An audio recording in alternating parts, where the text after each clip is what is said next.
SSC results వస్తున్న నేపథ్యంలో విద్యార్థులకి వారి తల్లిదండ్రులకి శుభాకాంక్షలు. నా పేరు లియాఖత్ అలీ ఖాన్. నేను అసిస్టెంట్ కమిషనర్గా ఎస్ఎస్సి బోర్డులో పనిచేస్తున్నాను.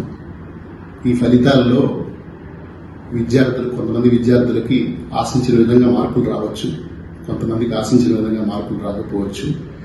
అలా రాకపోయిన వారు కూడా అధైర్యపడకుండా, భయపడకుండా, బాధపడకుండా చూడాల్సిన గురుతర బాధ్యత తల్లిదండ్రుల మీద మరియు ఉపాధ్యాయుల మీద ఉంది. వారిని వేరే విద్యార్థుల మార్కులతో కానీ కంపేర్ చేయొద్దు, తక్కువగా చూడొద్దు, అవమానపరచొద్దు, భయపెట్టవద్దు. ఇలాంటివి చేయకుండా విద్యార్థులకు ధైర్యం నింపే ప్రయత్నం చేయాలి. చాలా మంది వాళ్ళ స్కూల్ దశల్లో, కాలేజీ దశల్లో మంచి మార్కులు సాధించలేకపోయినా, ఒకవేళ ఫెయిల్ అయినా సరే జీవితంలో అద్భుత విజయాలు సాధించిన వారి ఉదాహరణలు మనకు ఒకళ్ళుగా ఉన్నాయి. ఉదాహరణకు మనోజ్ కుమార్ శర్మ ఐపీఎస్ గారు 12వ తరగతిలో ఫెయిల్ అవడం జరిగింది.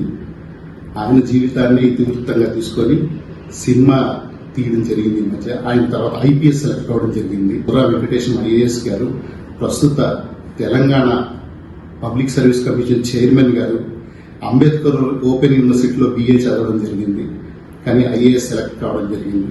అందరికీ తెలిసిన సచిన్ టెండూల్కర్ గారు 10వ తరగతిలో ఫెయిల్ అవడం జరిగింది, కానీ జీవితంలో అద్భుతమైన విజయాలు సాధించడం జరిగింది. పరీక్షల్లో ఉత్తీర్ణులు కాలేకపోయినా, లేకపోతే తక్కువ మార్కులు సాధించినా జీవితంలో అద్భుతమైన విజయాలు సాధించి బాగా పేరు తెచ్చుకున్న వాళ్ళ జీవితాలను ఉదాహరణగా చెప్పి పిల్లల్లో ధైర్యం నింపే ప్రయత్నం చేయాలి.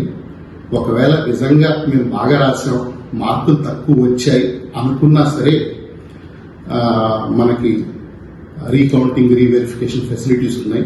పిల్లలు ఎవరు అధైర్యపడాల్సిన అవసరం లేదు. తర్వాత మనకి ఇమీడియట్ గానే సప్లిమెంటరీ ఎగ్జామ్స్ ఉన్నాయి. సో లైఫ్లో ఇది మొత్తం పరీక్ష మార్కుల కాలం అయితే కాదు, నైపుణ్యాల కాలం ఇదంతా. ఇది ఎస్ఎస్సి బోర్డ్ సైడ్ నుంచి మా వినతి. Thank you very much. All the best to all the students.